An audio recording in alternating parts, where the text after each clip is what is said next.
Already उत्तर दिलेलं आहे.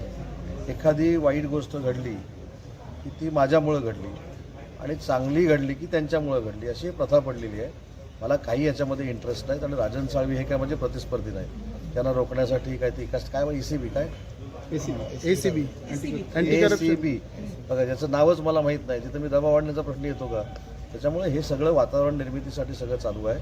मला असं वाटतं की त्याच्यामध्ये जर आपण नसू तर घाबरण्याचं काही आवश्यकता नाही. कागदपत्र दिले असतील, चौकशी संपली असेल, योग्य ती कारवाई होईल. पण काही वाईट झालं तर मला बदनाम करण्याची सिस्टीम जी काही सुरू झालेली आहे, माझा त्याच्यामध्ये तिळमात्रही संबंध नाही.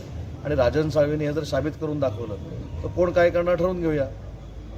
त्यांनी जर हे मला पुराव्यानिशी दाखवलं की मी त्याच्यावर दबाव आणला आहे की मी साधा कोणाला फोन केला आहे तर मी जबाबदार, आणि नाही केला असेल ते काय करणार. त्याच्यामुळे राजन साळवी हे माझ्या अति जवळचे आमदार आहेत, होते, आताही आहेत.